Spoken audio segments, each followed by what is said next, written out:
For those of you who are not fully aware of dear brother Suresh, he is based out of Sri Lanka, a very close country to India, but he travels around the world as a servant of God, taking him to places where he is taken to and preaches God's word uncompromisingly. And we are so glad that he is here with us today.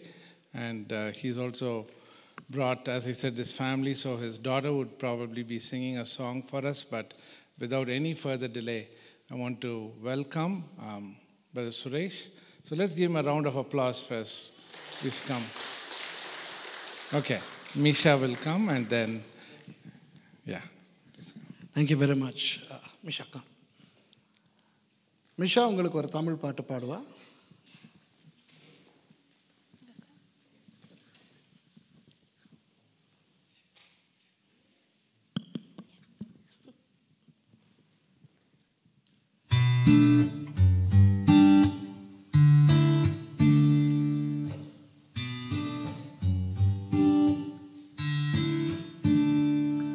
உம் கை என் ஆத்துமாவை அமர செய்யும், உம் கை என் காரியத்தை வாய்க்க பண்ணும், உம் கை என் ஆத்துமாவை அமர செய்யும், உம் கை என் காரியத்தை வாய்க்க பண்ணும், உம் கை என் சத்துருவை எட்டி பிடிக்கும், உம் கை அற்புதங்கள் செய்து முடிக்கும், உம் கை என் சத்துருவை எட்டி பிடிக்கும், உம் கை அற்புதங்கள் செய்து முடிக்கும். பறந்து காக்கும் பட்சி போல என்னை காக்கும் தேவனே, பரந்த நேசமுள்ள செட்டை கீழே தஞ்சம் கொண்டேனே, பறந்து காக்கும் பட்சி போல என்னை காக்கும் தேவனே, பரந்த நேசமுள்ள செட்டை கீழே தஞ்சம் கொண்டேனே. இயேசுவே, உம்மை விட்டு நானும் எங்கே செல்லுவேன்? இயேசுவே, உம்மை விட்டு நானும் யாரை தேடுவேன்? இயேசுவே, உம்மை விட்டு நானும் எங்கே செல்லுவேன்? இயேசுவே, உம்மை விட்டு நானும் யாரை தேடுவேன்? மனம் திறந்து உணர்ந்து நான் என்னை உமக்கு தந்தேன், வழி பிறந்து மகிழ்ந்து உம்மை மீண்டும் நெருங்கினேன். மனம் திறந்து உணர்ந்து நான் என்னை உமக்கு தந்தேன், வழி பிறந்து மகிழ்ந்து உம்மை மீண்டும் நெருங்கினேன். உம் சிலுவை நினைக்க செய்திட்டீர், என் புலம்பலை மறக்க செய்திட்டீர். பறந்து காக்கும் பட்சி போல என்னை காக்கும் தேவனே, பரந்த நேசமுள்ள செட்டை கீழே தஞ்சம் கொண்டேனே, பறந்து காக்கும் பட்சி போல என்னை காக்கும் தேவனே, பரந்த நேசமுள்ள செட்டை கீழே தஞ்சம் கொண்டேனே. இயேசுவே, உம்மை விட்டு நானும் எங்கே செல்லுவேன்? இயேசுவே, உம்மை விட்டு நானும் யாரை தேடுவேன்? இயேசுவே, உம்மை விட்டு நானும் எங்கே செல்லுவேன்? இயேசுவே, உம்மை விட்டு நானும் யாரை தேடுவேன்?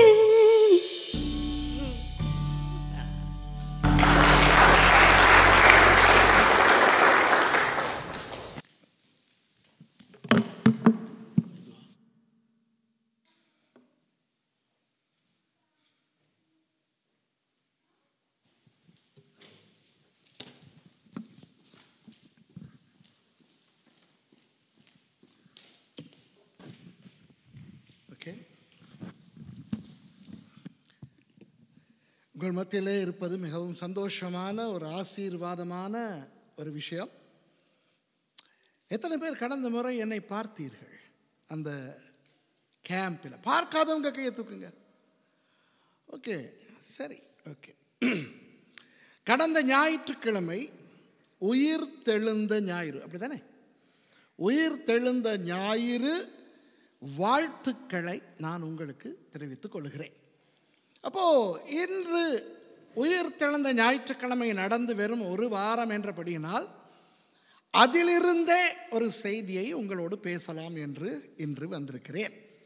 இன்று வாசித்த பகுதி உங்களுக்கெல்லாம் நன்கு தெரிந்த ஒரு சம்பவம், அப்படித்தானே? 2 பேர் இயேசு உயிர் தெழுந்த அன்று எருசலேமிலிருந்து எம்மாவுக்கு போகிறார்கள். போகும்பொழுது இயேசுவினுடைய மரணத்தை குறித்து, அப்புறம் அன்று காலையிலே எப்படி அவர் உயிர் தெழுந்ததாக ஒரு வதந்தி வந்தது என்பதை பற்றி எல்லாம் பேசிக்கொண்டு போகிறார்கள். அப்போ இயேசுவானவர் அவர்களோடு கூட சேர்ந்து நடந்து போகிறார். இயேசு கேட்கிறார், என்ன பேசிக்கொண்டு போகிறீர்கள் என்று. அவர்கள் ஆச்சரியப்படுகிறார்கள், என்னப்பா இங்கு நடக்கிற விஷயங்கள் தெரியாமலா இருக்கிறேன்? Don't you know what's transpiring in Jerusalem? The whole of the talk of the town pertains to the death of Jesus, of which we are talking now. And have you come down from Mars or what? You don't know what's happening here. ஆச்சரியப்பட்டார்கள். இயேசு அவர்களிடம் எவைகள் என்று கேட்கிறார். அப்போ அவர்கள் சொல்லுகிறார்கள், இப்படி நசரேயனாகிய இயேசுவை பற்றித்தான் என்று. அப்போ இயேசு அவர்களுக்கு சொல்லுகிறார், இயேசு உயிரோடு இருக்கும் பொழுது உங்களுக்கு சொன்னார் அல்லவா இப்படியெல்லாம் நடக்கும் என்று. ஏதோ எம்மாவு வரை வந்தார்கள். அந்த 2 பேரும் இயேசுவை வற்புறுத்தி கேட்டதன் பேரில் இயேசு அவர்களோட தங்கினார். கடைசியில் அவர்கள் அப்பம் பிற்கும் பொழுது அந்த இருவருடைய கண்களும் திறக்கப்பட்டன. இயேசு என்று அறிந்தார்கள். உடனே அவர்கள் திரும்பி, இயேசு அப்படியே மறைந்து போனார். அவர்கள் இருவரும் திரும்பி எருசலேமுக்கு போனார்கள். அப்படித்தானே? இது தான் நடந்தது. இப்போ இதில் இருந்து நான் என்ன உங்களுக்கு பேச போகிறேன் என்றால், உங்களை ஒரு கொஞ்சம் ஆழமாக கூட்டிக் கொண்டு போக போகிறேன். Let's dive not too deep but to a certain depth, just to go and see what really happened there. Okay? என்னத்துக்காக இதை நாம் இன்று தியானிக்க வேண்டும் என்றால், இந்த செய்தி நம் ஒவ்வொருவருக்கும் பொருந்தும் ஒரு செய்தி. ஆகவே எப்படி பரிசுத்த ஆவியானவர் நம் ஒவ்வொருவரோடும் இடைப்பட்டு என்ன விஷயங்களை நம்மோடு பேச விரும்புகிறாரோ அப்படி பேசட்டும். அந்த ஆவிக்குரிய காதுகளை திறந்து கொண்டு இந்த செய்திக்கு செவி கொடுங்கள்.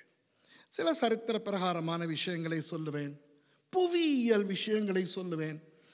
I would be divulging certain details pertaining to the geography, geology, the history of what really transpired there. Are we ready? ஆயத்தமா? உங்களெல்லாம் பார்க்கும்போது பயங்கரமாக இருக்குது.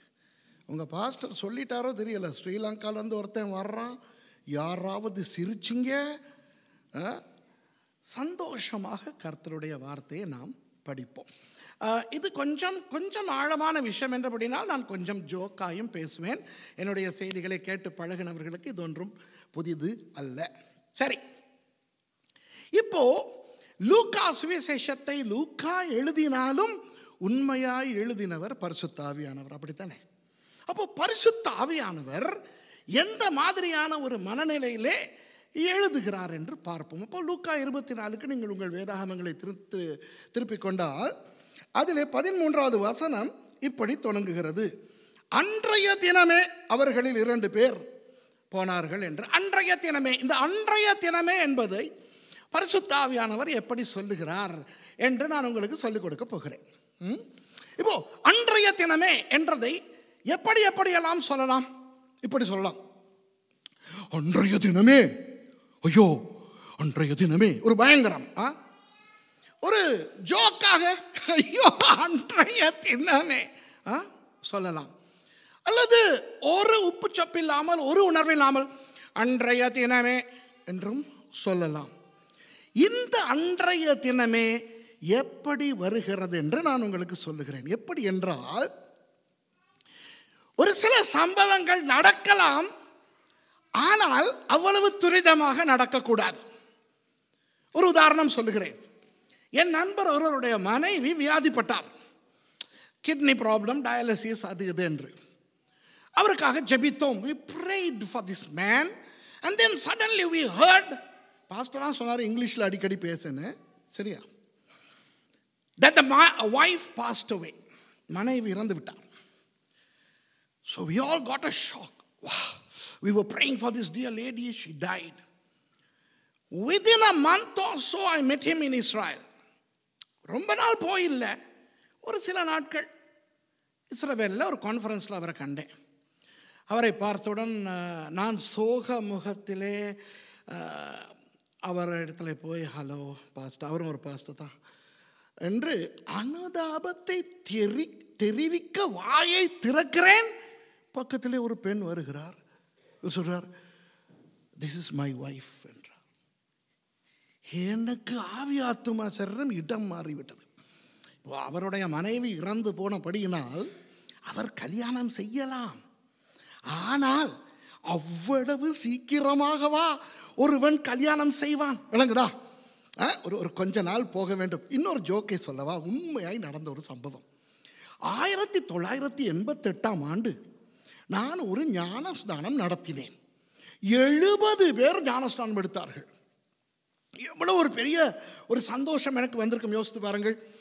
ஒரு வாலிபனாய் நான் ஊழியம் செய்து வந்த காலம். அப்போ 70 பேருக்கு ஞானஸ்தானம் கொடுத்து விட்டு அன்று இரவு ரயிலை எடுத்து நான் தூர ஒரு இடத்துக்கு போக வேண்டும். I caught the night train to travel to a far destination. The same night that I baptized 70 people. I was so happy, proud, elated and whatnot. Oh, so excited. And I was now envisaging going and sharing what happened in that baptismal service. The train was fully crowded, so I had to sit on the door, அந்த கதவு இருக்குதே, அந்த கதவுல உட்கார்ந்துக்கிட்டு ரொம்ப சந்தோஷமா இருக்கிறேன். எனக்கு cigarette நாத்தம் பிடிக்கவே பிடிக்காது. அப்போ எனக்கு சிகரெட் நாத்தம் வருது. யாருடா தடியன் ஒருத்தன் சிகரெட் குடிக்கிறான்னு இப்படி திரும்பி பார்த்தா, ஏன் கேட்டாலும் ஞான ஸ்நானம் வாங்கின ஒருத்தன் அங்கே நின்றுட்டு சிகரெட் குடிச்சிக்கிட்டு இருக்கிறான். I don't know about you, but in Sri Lanka and as far as my Christian conviction goes, smoking is not good for Christians. ஐயோ, இன்னைக்கு தான் ஞான ஸ்நானம் வாங்கினேன், இன்னைக்கே சிகரெட்டை ஊதிக்கிட்டு வருவியாடா, உன்னைய நான் ஏன் காணணும்? எனக்கு அப்படியே பொசுக்கென்று போய்விட்டது. இந்த அன்றைய தினமே எப்படி? அன்றைய தினமே என்னிடத்துல ஞான ஸ்நானம் எடுத்த ஒருவன் சிகரெட்டை ஊதிக்கொண்டு போகிறான். அந்த மாதமே அந்த ஆள் இன்னொரு பெண்ணை திருமணம் செய்து கொண்டான். அப்போ சில சம்பவங்கள் துரிதமாய் நடக்கக்கூடாது, விளங்குதா? இப்போ பரிசுத்த ஆவியானவர் இந்த மாதிரியான ஒரு அன்றைய தினமேயைத்தான் சொல்லுகிறார்.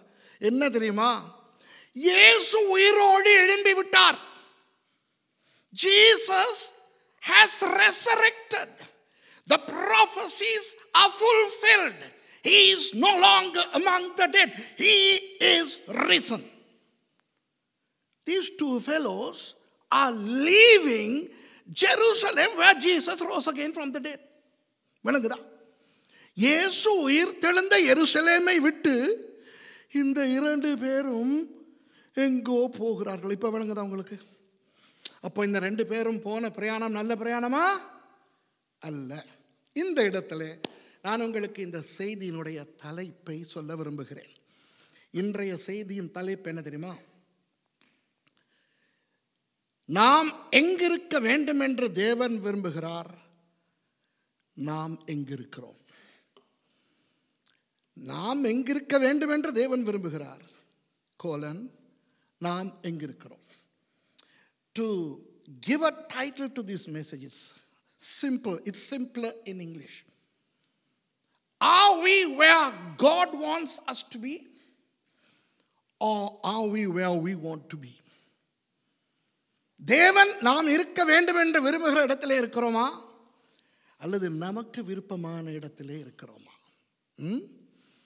இதை புரிந்து கொள்வதென்றால் எருசலேமை பற்றியும் எம்மாவை பற்றியும் ஓரளவு தெரிந்து கொள்ள வேண்டும். எருசலேம் எம்மாவு என்கின்ற 2 இடங்களை பற்றி நான் உங்களுக்கு ஒரு சில விவரங்களை சொல்லப் போகிறேன். ஒளிப்பதிவு செய்யப்படுகின்றபடியினால் உங்களுக்கு பிறகு பார்த்து கொள்ளலாம். எழுதுகிறவர்கள் சிலர் இருக்கிறீர்கள், குறித்து கொள்ளுங்கள். மற்றவர்கள் ஒழுங்காய் செவிமடுங்கள். எருசலேம் ஒரு மலை, கடல் மட்டத்திலே இருந்து 2575 அடி உயரத்தில் இருக்கிறது. 2575 feet above sea level is Jerusalem. Over against Emmaus, which is just 463 feet above sea level. எம்மாவு வெறும் 463 அடி. அப்போ எம்மாவு என்பது மேலே மலைநாடு, எருசலேம் என்பது மேலே மலைநாடு, எம்மாவு என்பது தாழ்ந்த பிரதேசம். அப்போ தேவன் நம்மை எப்பொழுதும் உயரத்திலே தான் வைக்க விரும்புகிறார். வேதத்தில் நீங்கள் பழைய ஏற்பாட்டை பார்த்தால் எருசலேமுக்கு போகிறவர்கள் என்ன சொல்லுவார்கள் தெரியுமா? வாருங்கள் எருசலேமுக்கு ஏறி போவோம். Let's ascend to Jerusalem. It's an ascent. In Hebrew they call it aliyah, meaning ascending. மேலே ஏறி போவது எருசலேம். வேதம் சொல்லுகிறது கீழானவைகளை அல்ல மேலானவைகளை நாடுங்கள். எருசலேம் என்பது ஆவிக்குரிய ரீதியில் ஒரு உயர்ந்த இடத்தையும், எம்மாவு என்பது ஆவிக்குரிய ரீதியில் தாழ்ந்த இடத்தையும் குறிக்கும். புரிகிறதோ? புவியியல் ரீதியாகவே அது அங்கே 2575 அடியிலே இருக்கிறது. இது வெறும் 463 அடி உயரத்திலே இருக்கிறது. Even geographically, Jerusalem is over 2100 feet above Emmaus is Jerusalem. Right? இப்போ எருசலேமிலே என்ன நடக்கிறது? நல்ல நடக்க வேண்டிய ஆச்சரியமான தீர்க்க தரிசன நிறைவேற்றம் நடந்திருக்கிறது. இயேசு உயிர்த்தெழுந்திருக்கிறார். Jesus has risen in Jerusalem. In Emmaus, nothing. எம்மாவிலே ஒன்றும் நடக்கவில்லை, எருசலேமிலே. ஆனால் எருசலேம் ஆபத்தான இடம். ஆமாவா இல்லையா? இப்போ வியாழக்கிழமை மாலையிலே இயேசுவானவர் கைது செய்யப்பட்டதிலே இருந்து அவரோடு இருந்தவர்களையும் அல்லவா பிடிப்பதற்கு தேடினார்கள். அதனால் தானே பேதுரு 3 தடவை மறுதலித்தார். Remember the servant woman who said, hey, you were with him, right? And Peter denied being with Jesus or knowing him. Not once, not twice, 3 times. So Jerusalem was a perilous, dangerous place over against Emmaus, where people were not threatened. எம்மாவுவிலே இவர்களுக்கு எந்த விதமான அச்சுறுத்தல்களும் கிடையாது. எருசலேமிலே ஆபத்துண்டு, எருசலேமிலே சௌகரியம் இல்லை, எருசலேம் மேலே இருக்கிறது. ஆனால் எருசலேமிலே தான் அற்புதம் நடந்திருக்கிறது. இயேசு உயிர் தெழுந்திருக்கிறார். அப்போ இந்த 2 பேரும் எங்கே இருந்திருக்க வேண்டும்? எருசலேமிலே இருந்திருக்க வேண்டும். ஆனால் அவர்கள் எருசலேமை விட்டு எம்மாவுக்கு போகிறார்கள். Do you know the meaning of the name Jerusalem? Yahushalayim means let peace come. சமாதானம் வருவதாக. ஆனால் எம்மாவு என்ற பெயரின் அர்த்தம் தெரியுமா? எம்மாவு எப்படிப்பட்ட இடம் தெரியுமா? வெந்நீரூற்று. வெந்நீரூற்று. Emmaus means hot springs. And even today, hot springs attract tourists, correct? சுற்றுலா பயணிகள் போகிற இடங்கள் தான் வெந்நீரூற்று. அப்படிதானே? அப்போ எம்மாவு என்பது 2000 வருடங்களுக்கு முன்பு ஒரு சுற்றுலா தலம். அநேகருக்கு இது தெரியாதா இருக்கும். நீங்கள் வேதத்தை சும்மா வாசிக்கும் போது உங்களுக்கு தெரியாது. அதனால தான் நான் உங்களுக்கு சொல்லித் தருகிறேன். அப்போ சுற்றுலா தலத்தில் என்ன உண்டு? வினோதம் உண்டு, புழகிதம் உண்டு, கொண்டாட்டம் உண்டு, சந்தோஷம் உண்டு. In a place of tourism, there is recreation, there is fun, There is joy, right? So you would want to be in such a place, wouldn't you?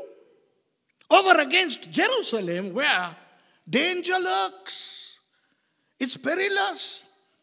எருசலேமிலே ஆபத்து. அங்கே நிம்மதியாய் சீஷர்கள் நடந்து போக முடியாது. எவனாவது அடையாளம் கண்டு கொண்டால் ஆபத்து. ஆனால் எம்மாவு சூப்பர் கொண்டாட்டம். அப்போ பாருங்கள், இந்த 2 பேரும் இருக்க வேண்டிய இடத்தை விட்டுவிட்டு இருக்க விரும்பும் இடத்துக்கு போக காரணம் என்ன? ஆபத்து, அசௌகரியம் என்பதை விட்டுவிட்டு வசதியாய் தங்களுக்கு விருப்பமான இடத்துக்கு போய் கொண்டிருக்கிறார்கள். They are leaving where they ought to be to a place where they want to be because it's fun. இன்றைக்கு அநேக கிறிஸ்தவர்கள் தங்களுடைய தனிப்பட்ட வாழ்க்கையை ஆராய்ந்து பார்த்தால், இது உங்களிடத்தில் நான் விட்டு விடுகிறேன், நீங்கள் ஆராய்ந்து பாருங்கள். உங்கள் ஆவிக்குரிய வாழ்க்கையிலே தேவன் விரும்பும் இடத்தில் இருக்கிறீர்களா, அல்லது உங்களுக்கு விருப்பமான, உங்களுக்கு வசதியான இடத்திலே இருக்கிறீர்களா? Are you where God wants you to be, or are you where you want to be? என்னிடத்தில் கேட்டால், நான் 30 வருடங்களுக்கு முன்பதாக, 29 வருடங்களுக்கு முன்பதாக நான் அமெரிக்காவிலே இருக்க ஆசைப்பட்டேன். I wanted to live in America. In fact, my wife and I wanted to live in America. But God said, no, go to Sri Lanka. I was like, no way, Lord, don't do that. You brought us from Sri Lanka. You took us away. குப்பையிலே இருந்து எளியவனை தூக்கி எடுப்பீர்கள் என்றீர்கள். நீங்கள் குப்பையிலே இருந்து எங்களை தூக்கி எடுத்தீர்கள் ஆண்டவரே, இப்போ மறுபடி குப்பைக்கு போக சொல்றீங்களே. யோசிப்போமா இல்லையா? But praise God, 29 years ago we obeyed the Lord and went to Sri Lanka, and till now we live where God wants us to be. And I'll tell you, it's dangerous, uncomfortable, and it's very perilous in Sri Lanka. இலங்கையிலே ஊழியக்காரர்களாய் வாழ்வது என்பது இனிமையானதோ நல்லதோ வசதியானதோ அல்ல. ஆனால் கர்த்தர் கடந்த 29 வருடங்களாக நிரூபித்து வருகிறார், உங்களை கொண்டு நான் பெரிய காரியங்களை செய்வேன் என்று. விளங்குதா? ஆகவே இந்த அனுபவத்திலே நான் உங்களுக்கு சொல்லுகிறேன், ஆவிக்குரிய ரீதியிலே நம் ஒவ்வொருவருக்கும் தெரியும், தேவன் விரும்பும் இடத்திலே இருக்கிறோமா அல்லது நமக்கு விருப்பமான இடத்திலே இருக்கிறோமா என்று. ஒரு உதாரணம் சொல்லவா? இப்போ இன்றைக்கு பாஸ்டர் வீட்டுக்கு போய் வந்தோம். சிஸ்டர் பிரீத்தி ரொம்ப சுகவீனமாக இருக்கிறார். நாங்களே சொன்னோம், கீழே கூட இறங்கி வராதிங்க எங்களை பார்க்கறதுக்கு. அவர்கள் வரவில்லை. அவர்கள் ஆன்லைனில் பார்க்கிறார்களோ தெரியாது. ஆனால் இன்றைக்கு அநேக கிறிஸ்தவர்கள் சபையிலே இருக்க வேண்டிய நேரத்தில் சபையிலே இல்லை, தெரியுமா? I don't know about your church, and good that I don't know. You know, in the world, after COVID, people have gotten used to Zoom. They very happily and comfortably cut church. ஏன் தெரியுமா? Online பார்க்கலாம். Online ஆண்டவருக்கு ஸ்தோத்திரம். ஜூமுக்காக, வேறு வசதிகளுக்காக, இந்த இணையதள வசதிகளுக்காக Covid காலத்திலே அது ரொம்ப பிரயோஜனமாக இருந்தது. ஆமாவா இல்லையா? ஆனால் அதிலே இருந்து சிலர் நன்றாய் பழகிவிட்டு அந்த வசதி, I don't feel like going to church today. We'll stay home. Let's just, get the thing online. ரொம்ப கம்ஃபர்டபுள், ரொம்ப வசதியாக போயிடுச்சு. இன்றைக்கு இலங்கையிலே, இந்தியாவிலே கூட இப்படி வந்திருக்கிறது. ஆனால் வேதம் என்ன சொல்லுகிறது? சபை கூடி வருதலை விட்டு விடாதீர்கள். அப்போ என்ன நடக்கிறது? இன்றைக்கு அநேக கிறிஸ்தவர்கள் ஆவிக்குரிய ரீதியிலே தேவன் விரும்பும் இடத்திலே இல்லாமல் தாங்கள் விரும்பும் இடத்திலே இருக்கிறார்கள். They are not necessarily where God wants them to be. Not everybody, many people, many Christians. But they are where they want to be, where they are comfortable. Many people are not comfortable in the church, but they are very comfortable elsewhere. And therefore they find themselves in the place where God does not want them to be, but they want to be. தேவன் விரும்பாத இடத்திலே அவர்கள் உட்கார்ந்து கொண்டிருக்கிறார்கள். இப்போ அடுத்த வசனம் நமக்கு சொல்லுகிறது, வருகிற குற்ற உணர்வுகளை எப்படி மூடி மறைக்கலாம் என்று பாருங்கள். 14வது வசனம், போகையில் இந்த வர்த்தமானங்கள் யாவையும் குறித்து அவர்கள் ஒருவரோடு ஒருவர் பேசிக்கொண்டு போகிறார்கள். These two blokes who were going from Jerusalem to Emmaus, who were sliding down, descending, they were talking about what was happening in Jerusalem. எருசலேமிலே நடந்தவற்றை பற்றி பேசிக்கொண்டு போகிறார்கள். இது ஒரு மனோ தத்துவ சூட்சுமம் தெரியுமா? A psychological evasiveness. I'll explain. You don't go to church, but you talk about church. எப்படி? அப்ப அந்த கில்ட்டி உணர்வு வராதா? விளங்குதா? இப்போ நாளைக்கு யாராவது உங்களை வால்மார்ட்டில் கண்டாங்கன்னா, ஐயோ நேற்று எங்களுக்கு வர முடியலை, ஆனால் எங்கள் மனசு பூரா சர்ச்சில் தான் இருந்துச்சுப்பாங்க. நிறைய பேருடைய மனசு அனுப்பியிருக்காங்க. இப்போ உங்களுக்கு ஏதாவது ஒரு காற்று உடம்புல பட்டுக்கிட்டு போகிற மாதிரி இருந்துச்சுன்னா அது வேற ஒன்றும் இல்லை, அந்த மனசுகள் எலும்பி அங்கிட்டுக்கிட்டு போகுது. இந்த வாரத்தில் சொல்லுவாங்க, ஐயோ எங்களோட சிந்தனை முழுக்க யாரோ ஸ்ரீலங்காவில் இருந்தெல்லாம் ஒருத்தர் வந்து பேசிக்கிட்டு இருந்தார், பார்த்தோம் ஆன்லைனில், மனசு பூரா அங்கே தான் இருந்துச்சு. இந்த வஞ்சனைக்கு தான் மனோ தத்துவ சூத்திரம் என்று பேர். Okay, this is a psychological formula to suppress your feeling of guilt. ரெண்டு பேரும் இருக்க வேண்டிய இடம் எருசலேம், தெரியும் இருக்க வேண்டிய இடத்தை விட்டு போகிறோம் என்று. அந்த குற்ற உணர்வு போக ரெண்டு பேரும் என்ன பேசிக்கொண்டு போகிறார்கள்? இதை பற்றி, நடந்தவற்றை பற்றி பேசிக்கொண்டு போகிறார்கள். பேச்சு எருசலேம் பற்றி, ஆனால் உடம்பு எம்மாவுக்கு போய்கொண்டிருக்கிறது. விளங்குதா உங்களுக்கு? ஆனால் ஆண்டவருக்கு ஸ்தோத்திரம், நமது இயேசு நம்மை கைவிடுகிறவர் அல்ல, நம்மை புரிந்து கொள்கிறவர். Jesus understands us and he doesn't easily give up on us. இப்போ 4 சுவிசேஷங்கள் இருக்கின்றன, மத்தேயு, மாற்கு, லூக்கா, யோவான். அதில் லூக்காவிலே தான் இயேசு மனுஷனாகவும் மனுஷகுமாரனாகவும் காட்டப்படுகிறார். ஆமாவா இல்லையா? Jesus is shown as the king Messiah in Matthew, servant in Mark, son of God or God in John. Only in Luke is he shown as the son of man and as the one who has the human nature. ஒரு மனுஷனுக்கு தான் இன்னொரு மனுஷனை புரிந்து கொள்ள முடியும். ஆமாவா இல்லையா? இப்போ இயேசு மனுஷத்தன்மையால் இந்த ரெண்டு பேருக்கும் உதவி செய்ய அவர்களிடத்தில் வருகிறார். பாருங்க, அடுத்த வசனம் 15வது வசனம் அழகான ஒரு வசனம். Verse 15 shows the magnanimity of Jesus. How magnanimous he is. Hey, he is busy. He just has 40 more days before he ascends to heaven. இன்னும் 40 நாளில் போக வேண்டும்.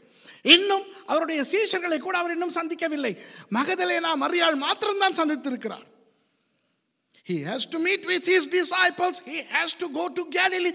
Oh, he had a lot on his plate. Nonetheless, he comes to help these two fellows. அவ்வளவு வேலை இருக்கத்தக்க இயேசுவானவர் இந்த ரெண்டு பேருக்கு உதவி செய்ய வருகிறார். இப்படி அவர்கள் பேசி சம்பாஷித்துக் கொண்டிருக்கையில் இயேசு தாமே சேர்ந்து அவர்களுடனே கூட நடந்து போனார். ஆனாலும் அவரை அறியாதபடிக்கு அவர்களுடைய கண்கள் மறைக்கப்பட்டிருந்தது. கவனிங்கள், மேலே இருந்து கீழே போவது இலகு. ஆமாவா இல்லையா? It's quite easy to descend than to ascend, right? Even in a vehicle நியூட்ரலில் போட்டாச்சு. நம்ம ஊரில் எல்லாம் ஆட்டோக்காரங்க நான் கண்டி மலைநாட்டில் வாழ்கிறேன். ஆட்டோக்காரர்கள் பெட்ரோலை காப்பாற்றுவதற்கு என்ஜினை ஆஃப் செய்துவிட்டு நியூட்ரலிலே வருவார்கள். ஒரு செலவே இல்லாமல் கீழே போகலாம். நடந்து போகும்போது ஒரு பள்ளம் வந்தால் நிம்மதியாக நடக்கலாம். ஆமாவா இல்லையா? அதே இது ஏற்றம் ஏறும்போது நாக்கு தொங்கும். ஐயோ, எவ்வளவு தூரம் ஏற இருக்கு. It's easier to slide down. It's easy to backslide. இப்போ தேவன் நாம் இருக்க விரும்பும் தேவன் விரும்பும் இடத்தை விட்டு நாம் இருக்க விரும்பும் இடங்களுக்கு நாம் நழுவும் பொழுது இயேசு வருவார். அவர் வந்து நம்மோடு பேசுவார். வசனம் மூலமாக, பாட்டு மூலமாக, செய்தி மூலமாக, அல்லது வேறு யார் மூலமாகவாவது பேசுவார். ஆனால் இது இயேசு தான் பேசுகிறார் என்று நமக்கு தெரியாது. கண்கள் மறைக்கப்பட்டிருக்கும். அதுதான் இவர்களுக்கும் நடந்தது. ஆனாலும் அவரை அறியாதபடிக்கு அவர்களுடைய கண்கள் மறைக்கப்பட்டிருந்தது. When we backslide from where we ought to be, Jesus will speak to us, but we will never feel that he is talking to us. சும்மா தற்செயலாக யாரையோ கண்ட மாதிரி இருக்கும். தற்செயலாக ஒரு பாட்டிலே என் விஷயம் வருகிறது போல் இருக்கும். தற்செயலாக ஒரு செய்தி, என்ன ஒருவேளை பாஸ்டர் எனக்கு தான் சொன்னாரோ, தெரிஞ்சுக்கிட்டு தான் பேசினாரோ என்பது போல எல்லாம் இருக்கும். ஆனால் சாச்சா இல்லை, இது எனக்கு இல்லை என்று இயேசுவை அறியாதபடி நம்முடைய கண்கள் மறைக்கப்பட்டிருக்கும். பாருங்கள், இயேசு அவர்களை நோக்கி 17வது வசனம், நீங்கள் துக்கம் உள்ளவர்களாய் வழி நடந்து ஒருவருக்கொருவர் சொல்லிக் கொடுக்கிற காரியங்கள் என்னவென்று கேட்டார். அவர்களில் ஒருவனாகிய கிளையோப்பா என்பவன் பிரதியுத்தரமாக, இந்நாட்களில் எருசலேமிலே நடந்தவைகளை அறியாதபடிக்கு நீர் அந்நியராய் இருக்கிறீரோ. இப்போ முதலிலே இந்த வசனங்களை வாசித்து விட்டபடினால் எல்லாவற்றையும் வாசிக்க தேவையில்லை. நான் ஒரு கேள்வி உங்களிடத்தில் கேட்கட்டுமா? Shall I ask a question? 2 fellows are involved here. 2 பேர். அப்போ பரிசுத்த ஆவியானவர் தானே எழுதுகிறார் லூக்கா மூலம். ஒன்று 2 பேருடைய பெயர்களையும் சொல்ல வேண்டும், அல்லது ஒருவனுடைய பெயரையும் சொல்லக்கூடாது. சரிதானே? அது ஏன் ஒருவனுடைய பெயரை மாத்திரம் சொல்லுகிறார்? அவர்களில் ஒருவனாகிய கிளையோப்பா என்பவன், one of them whose name was Cleopas. Why is his name mentioned and not the other? I mean, நான் கேட்குற கேள்வி நியாயமான கேள்வி தானே. அந்த பேரின் அர்த்தத்தை சொல்லவா? விஷன் ஆஃப் க்ளோரி, மகிமையின் தரிசனம். யூதர்கள் பிறக்கும் பொழுது ஒரு பேர் வைப்பார்கள். இடையிலே ஏதாவது முக்கியமான மாற்றம் நிகழ்ந்தால் அந்த மாற்றத்துக்கமே ஒரு பெயரை வைத்து விடுவார்கள். ஞாபகம் இருக்கிறதா? ரெபேக்காளுக்கு 2 குழந்தை பிறந்தார்களே. மூத்த மகனுடைய பேர் என்ன சொல்லுங்க? என்ற தெய்வமே, சுப்பிரமணியா. ஏசா. ஏசா என்றால் என்ன அர்த்தம்? இல்ல இல்ல இல்ல, hairy. Yes, Esau means, Esau in Hebrew means hairy. Why? That baby had a lot of hair, unlike the other children. So they named this baby hairy. நான் தமிழில் கிண்டலுக்கு சொல்லுவேன், மயிரழகன் அப்படின்னு பேர் வச்சாங்க அவனுக்கு. 2வது பிள்ளை, மூத்த பிள்ளையினுடைய காலை பிடிச்சிக்கிட்டு வந்தது யாக்கோப் அப்படின்னு வச்சாங்க. யாக்கோபு, காலை பிடித்து வருபவன். The one who clings to your feet. That's the meaning of Jacob. Jacob doesn't mean supplanter. I don't know who fabricated that.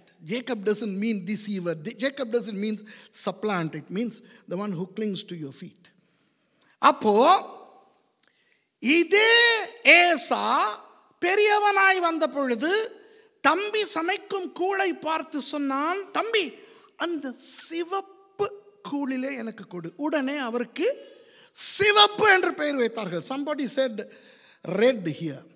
Red in Hebrew is Edom. So Esau was renamed Edom. Jacob was renamed Ishmael, meaning the prince of God. Okay? அதுபோல இங்கே இருக்கிறானே நம்மாள், இவருடைய உண்மையான பெயர் என்னவென்று தெரியாது. ஆனால் இவர் பயங்கர ஆவிக்குரிய ஆளாய் இருந்திருக்க வேண்டும். Have you seen some spiritual people? My goodness, when they open their mouths, it's prophecy. When they close their eyes, it's visions. கண்ண மூடினா தரிசனம், வாயை திறந்தா தீர்க்க தரிசனம். இந்த மாதிரி ஆவிக்குரியங்களை கண்டிருக்கீங்களா? நல்லா இருக்கிறீங்களா? கர்த்தருடைய கிருபையால் நல்லா இருக்கிறோம். சாப்பிட்டீங்களா? தேவனுடைய கிருபையால சாப்பிட்டோம். என்றோ தெய்வமே.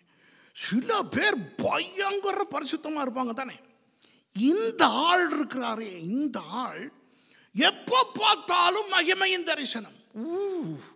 This fellow must have been, seeing visions. Whether he really saw or not, maybe he just told everybody that he sees vision 3 times a day after meals. So he was named Cleopas. Spiritual man.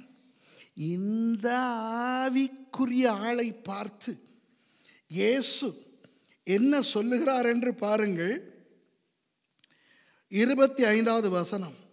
அப்பொழுது இயேசு அவர்களை நோக்கி, தீர்க்கதரிசிகள் சொன்ன யாவையும் விசுவாசிக்கிறதற்கு புத்தி இல்லாத மந்த இருதயம் உள்ளவர்களே. Jesus was talking to a spiritual guy and he addressed him as a fool. You fool, முட்டாளே. யாரை பார்த்து? இந்த தரிசனக்காரனை பார்த்து. இதிலிருந்து என்ன தெரியுமா நமக்கு சொல்ல விரும்புகிறார் ஆண்டவர்? நாம் ஆவிக்குரியவர்களாய் இருந்தால் போதாது, வசன அறிவுள்ளவர்களாய் இருக்க வேண்டும். It's insufficient if we are spiritual. We need to be informed of the word of God. We need to be educated in the Bible. வார்த்தை நமக்கு தெரிய வேண்டும். நம்முடைய பழைய ஏற்பாடு இருக்கிறதே, அது யூதர்களுக்கு தனாக் என்று பெயர். தனாக் என்றால் ட ந க என்ற அந்த 3 எழுத்துக்கள். ட என்பது டோரா, நியாயப்பிரமாணம். ந என்பது நெவீம், தீர்க்கதரிசிகள். க என்பது கெட்டுவீம், எழுத்துக்கள். Dora, the law. நெவீம், the prophets. Ketuvim, the writings. Torah, Nevim, Ketuvim. The Ta, Na, Ka comprises what we today call the Old Testament. That was their Bible. It begins with Moses. Now look, verse 27. 27வது வசனத்திலே, மோசே முதலிய சகல தீர்க்கதரிசிகளும் எழுதின வேத வாக்கியங்கள் எல்லாவற்றிலும் தம்மை குறித்து சொல்லியவைகளை அவர்களுக்கு விவரித்து காண்பித்தார். என்ற தெய்வமே, ஒரு பயங்கர பைபிள் ஸ்டடி கொடுக்கிறார் இயேசு. எம்மாவு போகும் வரை இந்த 2 பேருக்கும் மோசே முதல் சகல தீர்க்கதரிசிகளுக்குள்ளும் சகல வேத வாக்கியங்களிலும் தன்னை பற்றி எழுதியிருக்கிறவைகளை சொல்லிக் கொடுத்து கொண்டு போகிறார் என்றால், பழைய ஏற்பாட்டின் 39 புத்தகங்களில் இருந்தும் இயேசுவை காட்டுகின்ற ஒரு கிறிஸ்டோலாஜிக்கல் ஸ்டடி கொடுத்து கொண்டு போகிறார். பார்த்தீங்களா? என்னை பொறுத்தவரை இயேசுவின் 3.5 வருட கால ஊழியத்தில் இந்த 2 பேருக்கும் தான் மிகவும் நீளமான ஒரு வேத பாடத்தை இயேசுவானவர் நடத்தியிருக்கிறார். It's even better than the Sermon on the Mount, Matthew 5, 6, 7. It's better than all the discourses of Jesus. Why? Here, he was expounding the Old Testament from a Christological perspective. That's huge. இவ்வளவு மினக்கெட்டு, இவ்வளவு நேரம் எடுத்து இவர்களுக்கு வேதத்தை அவர் கற்றுக் கொடுக்க காரணம் என்ன? கிளையோப்பாவே, நீ தரிசனம் காணலாம், நீ ஆவிக்குரியவனாய் இருக்கலாம், ஆனால் உன் ஆவிக்குரிய தன்மை நீ இருக்க வேண்டிய இடத்திலே உன்னை வைக்கவில்லை. பார்த்தாயா? Wow. Our spirituality will not keep us where God wants us to be. விளங்குதா? It will help us to a certain degree, but it alone is insufficient for us to be where God wants us to be. அப்போ நமக்கு என்ன வேண்டும்? தேவனுடைய வார்த்தையும் வேண்டும், ஆவியும் வேண்டும். ஆவிக்குரியவர்களாயும் இருக்க வேண்டும், வார்த்தைக்குரியவர்களாயும் இருக்க வேண்டும். ஆவி இல்லாமல் வார்த்தை மாத்திரம் இருந்தாலும் போதாது, வார்த்தை இல்லாமல் ஆவி மாத்திரம் இருந்தாலும் போதாது. கண்ணதாசன் ஒரு பாட்டை எழுதினார். எத்தனை பேருக்கு கண்ணதாசனை தெரியுமோ தெரியாது. கவிஞர் கண்ணதாசன். வண்டியோட சக்கரங்கள் 2 மட்டும் வேண்டும், அந்த 2ல் ஒன்று சிறியதென்றால் எந்த வண்டி ஓடும்? உலகத்தில் இருக்கிறவர்களுக்கே தெரியும். ஒரு 2 சக்கர வண்டியிலே ஒரு சக்கரம் சின்னதாக இருந்தால் அந்த வண்டி ஓடாது. நாம் ஆவிக்குரியவர்களாகவும் இருக்க வேண்டும், வேத அறிவு உள்ளவர்களாகவும் இருக்க வேண்டும். நீங்கள் எப்படி? உங்களுக்கு தான் தெரியும். Only you know. We need to be spiritual as well informed in the Bible. இந்த ரெண்டுமே இல்லாவிட்டால், ஒழுங்கான அளவு இந்த ரெண்டில் ஒன்று இல்லாவிட்டாலும் நாம் தேவனை விட்டு தூர போய் விடுவோம். புரிகிறதா? சரி, இப்படி அவர்கள் பேசிக்கொண்டு வரும்பொழுது 27 வாசித்து முடித்தீர்கள். நான் 28 வாசிக்கிறேன். Verse 28. அத்தருணத்தில் தாங்கள் போகிற கிராமத்துக்கு சமீபமானார்கள். அப்பொழுது அவர் அப்புறம் போகிறவர் போல காண்பித்தார். இயேசுவானவர் நடிக்கிறார். Jesus was acting here. He was pretending to be continuing his journey. அவர்கள் அவரை நோக்கி, நீர் எங்களுடைய தங்கியிரும், சாயங்காலம் ஆயிற்று, பொழுதும் போயிற்று என்று அவரை வருந்தி கேட்டுக்கொண்டார்கள். அப்பொழுது அவர் அவர்களுடனே தங்கும்படி உள்ளே போனார். அவர்களோடு அவர் பந்தி இருக்கையில் அவர் அப்பத்தை எடுத்து ஆசீர்வதித்து அதை பிட்டு அவர்களுக்கு கொடுத்தார். ஒரு சில விஷயங்களை நான் உங்களுக்கு கற்றுக் கொடுக்க விரும்புகிறேன். I want to teach you certain things, right? These 2 disciples were not from Emmaus. இவர்கள் எம்மாவை சேர்ந்தவர்கள் அல்ல. ஏன்? அவர்களில் இருவர் என்று 13ஆம் வசனம் சொல்லுகிறது. அவர்களில் என்று சொல்லும் பொழுது சீஷர்களில் இருவர். இயேசுவுக்கு வெறும் 12 சீஷர்கள் மாத்திரம் இருக்கவில்லை, அதையும் மீறி நிறைய இருந்தார்கள். லூக்கா 10ஆம் அதிகாரத்தில் பார்த்தால் 70 பேரை 2 பேராக அனுப்பினார். ஞாபகம் இருக்கிறதா? வேத அறிஞர்கள் சொல்லுகிறார்கள், அந்த 70 பேரிலே இருவர் தானாம் இந்த இவர்கள். நானும் அதை நம்புகிறேன். I have no hesitation to believe some New Testament scholars who say that these 2 guys would have been 2 of the 70 that Jesus sent in Luke chapter 10. So they were disciples of Jesus, although not the immediate 12. அந்த 12 பேரிலே 2 பேர் இல்லை இவர்கள், ஆனால் அவருடைய சீஷர்கள். அப்போ அவர்கள் எல்லாரும், இயேசுனுடைய சீஷர்கள் எல்லாரும் எங்கிருந்து வந்தவர்கள்? கலிலேயாவிலிருந்து வந்தவர்கள். எருசலேமுக்கு சமீபமாக இருந்த இயேசுவின் 3 சீஷர்கள் லாசரு, மரியாள், மார்த்தாள், பெத்தானியா. அது போக மற்றவர்கள் அனைவருமே கலிலேயா. அப்போ இந்த 2 பேரும் கலிலேயாவை சேர்ந்தவர்கள். இப்போ இந்த அறை தான் எருசலேம் என்றால் கலிலேயா அங்கே இருக்கிறது, எம்மாவும் இங்கே இருக்கிறது. இவர்கள் எதிர்பக்கத்துக்கு போகிறார்கள். They were not going back to their city. They were going to a holiday destination to have recreation. ஒரு ரிலாக்ஸுக்காகத்தான் இவர்கள் எம்மாவுக்கு போகிறார்கள். விளங்குதா உங்களுக்கு? இப்போ விளங்குதா? அப்போ நீங்கள் யோசிக்கலாம், இல்லையா அவர்கள் ஒரு வீட்டுக்கு போகிறார்கள். ஆஹா, யூதர்களுடைய கலாச்சாரத்திலே அந்த காலத்திலே எந்த ஒரு யூதனும் யாருடைய ஒரு வீட்டுக்கும் போய் கதவை தட்டி, இன்று இரவு இங்கு தங்கிவிட்டு போகவா என்று கேட்டால் தாராளமாக தங்குங்கள் என்று தங்க வைக்கின்ற கலாச்சாரம் அவர்களுடையது. அந்த காலத்தில் இந்தியா, இலங்கை எல்லாம் அப்படித்தான். இப்போதானே, இப்போ எவனாவது தங்க வந்தா இவன் பயங்கரவாதியா, அல்கைடாவா, ஐசிஸா, குண்டு வைக்க போறானா? இப்போ உலகம் மாறிவிட்டது. ஆனால் நான் வளர்ந்து வருகின்ற காலத்தில் இலங்கை கூட அப்படித்தான்.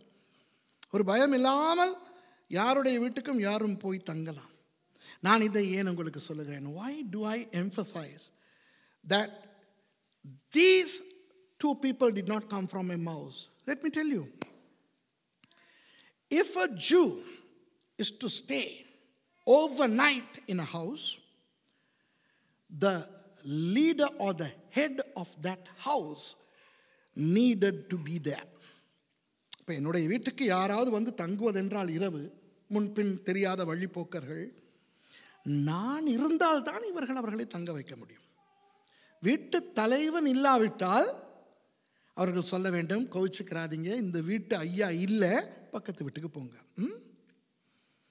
ஏன் இதை சொல்லுகிறேன் என்றால், இந்த 2 பேரும் இயேசுவும் இந்த வீட்டாரால் ஏற்றுக்கொள்ளப்படுகிறார்கள் அல்லவா, அங்கு தங்க போகிறார்கள் அல்லவா. அப்போ அந்த வீட்டு பெரியவர் அந்த வீட்டில் இருக்கிறார் என்று அர்த்தம். அப்போது அவர்களுடைய கலாச்சாரத்தின்படி அப்பம் பிற்கும் பொழுது அந்த பெரியவர் தான் அப்பம் பிற்று கொடுக்க வேண்டும். The head of the house should break the bread. That is their culture. That was their culture. But Jesus took the bread and broke it. இயேசு இந்த இடத்துல அப்பத்தை எடுத்து அவர்களோட அவர் பந்தி இருக்கையில் 30வது வசனம், அவர் அப்பத்தை எடுத்து ஆசீர்வதித்து அதை பிட்டு அவர்களுக்கு கொடுத்தார். அவர் ஏன் அந்த கலாச்சாரத்தை உடைத்தார் அந்த இடத்துல தெரியுமா? காட்டுவதற்கு, ஒரு வீட்டுக்குள்ளே நான் வந்தால் அந்த வீட்டின் தலைவர் நான் தான். Jesus wanted to emphasize that if I come into a house, I am the head of the house. நம்முடைய வீட்டின் தலைவர் யார்? நம்முடைய வீட்டின் தலைவர் நம்முடைய அப்பாவா, நம்முடைய கணவனா, நானா, அல்லது இயேசுவா? இயேசுவா இருந்தால் அவருடைய வார்த்தை நம்மை நடத்த வேண்டும். If Jesus is our head, his word should direct us. இயேசு அப்பத்தை பிற்கும் பொழுது அந்த அப்பம் பல காரியங்களை அடையாளப்படுத்துகிறது. Bread symbolizes the unity, fellowship, communion, fellowship. இயேசுவோடு ஐக்கியம். அடுத்தது இயேசுவினுடைய தலைமைத்துவம். அடுத்தது இயேசுவினுடைய மரணம், the death of Jesus. அவர் என்ன சொன்னார்? அவர் இராவிருந்து கொடுக்கும் பொழுது வியாழக்கிழமை இரவு அவர் சொன்னார், இது உங்களுக்காக பிற்கப்படுகிற என்னுடைய சரீரமாய் இருக்கிறது. இயேசுவினுடைய மரணம் நிமித்தமாய்த்தான் நமக்கு ஜீவன் வந்தது. அழகான பாட்டெல்லாம் பாடினோம். அப்போ இதையெல்லாம் காட்டுவதற்காக இயேசு அப்பத்தை பிற்கிறார். இப்போ இந்த சம்பவம் எப்படி முடிகிறது என்று பாருங்களேன். அப்பொழுது அவர்கள் ஒருவரை, உடனே அவர்களுக்கு மறைந்து போனார். 31வது வசனம். அப்பொழுது அவர்கள் ஒருவர் நோக்கி, வழியிலே அவர் நம்முடனே பேசி வேத வாக்கியங்களை நமக்கு விளங்க காட்டின பொழுது நம்முடைய இருதயம் நமக்குள்ளே கொழுந்து விட்டு எரியவில்லையா என்று சொல்லிக்கொண்டு அந்நேரமே எழுந்திருந்து எருசலேமுக்கு திரும்பி போய் 11 அவரோடு இருந்தவர்களும் கூடியிருக்க கண்டார்கள். கவனிங்கள், இந்த சம்பவம் எப்படி தொடங்குகிறது என்று சொன்னேன்? அன்றைய தினமே, அப்படிதானே? எப்படி முடிகிறது என்று பாருங்கள். அந்நேரமே எழுந்திருந்து. அந்நேரமே என்பது இது எந்த நேரம்? திரும்பி போக முடியாத நேரம், இரவு நேரம். 2000 வருடங்களுக்கு முன்பு இஸ்ரவேலிலே சிங்கம், கரடி, இப்படிப்பட்ட வன விலங்குகள் நிறைய இருந்தன. அப்போ தெருவிலே விளக்கு, வெளிச்சம் ஒன்றுமே இருக்காது. கவனிங்கள், எருசலேமிலிருந்து எம்மாவுக்கு போவது லேசு, பள்ளம். ஆனால் எம்மாவிலிருந்து எருசலேமுக்கு போவது கஷ்டம். It's night. They are already tired. Can they negotiate another 8 miles back towards Jerusalem? Impossible at that time. It's dark, perilous, dangerous. விளங்குதா? கள்ளர்கள் இருப்பார்கள், களைப்பு, வன விலங்குகள் இருக்கும். இப்போ நான் அந்த இடத்துல இருந்திருந்தால் கிளையோப்பாவோடு நான் சொல்லியிருப்பேன், மச்சான் நாளைக்கு போவோம், காலையிலே வேலையாக காலையிலே போவோண்டா அப்படின்னு சொல்லிடுவோம். உண்மைதானே? ஆனால் இவர்கள் 2 பேரும் உடனே தீர்மானிக்கிறார்கள், இருட்டாக இருந்தால் பரவாயில்லை போவோம், கள்ளர்கள் இருந்தாலும் பரவாயில்லை போவோம், வன விலங்குகள் இருந்தாலும் பரவாயில்லை போவோம் என்று இவர்கள் தீர்மானிக்கிறார்கள். இவர்கள் புறப்படுகிறார்கள், போயும் சேருகிறார்கள். அதிலிருந்து என்ன தெரிகிறது? தேவன் இவர்களுக்கு உதவி செய்திருக்க வேண்டும். அந்த மேலே ஏறி 2100 அடி மேலே இருக்கும் எருசலேமுக்கு போக அந்த இரவு நேரத்திலே இவர்களுக்கு தேவன் தெம்பை கொடுத்திருக்கிறார். வன விலங்குகளிலிருந்து பாதுகாப்பை கொடுத்திருக்கிறார். கள்ளர்கள், கொள்ளைக்காரர்களிடத்தில் இருந்து பாதுகாப்பை கொடுத்திருக்கிறார். இவர்களை கொண்டு சேர்த்தார். If we realize that we are not where God wants us to be, if we are not where God wants us to be, and if we want to come back to where God wants us to be, He will help us to arrive at that place against all odds. என்ன தடைகள் இருந்தாலும் கர்த்தர் விரும்பும் இடத்துக்கு நாம் போவதற்கு கர்த்தர் நமக்கு உதவி செய்வார். அன்பான சகோதர சகோதரிகளே, உயிர்த்தெழுந்த இயேசு நம்மில் உண்டு. ஆகவே நாமும் சீக்கிரத்திலே அவரை சந்திக்க போகிறோம். இன்னும் எத்தனை வருஷம் நாம் உலகத்தில் இருக்க போகிறோமோ தெரியாது. அவரோடு வாழுவதற்கு அவர் விரும்பும் இடத்திலே நாம் இருப்போம். இல்லை என்று நினைக்கின்றவர்கள் இன்று திரும்புவோம். கர்த்தர் நமக்கு உதவி செய்வார். God bless you. Thank you.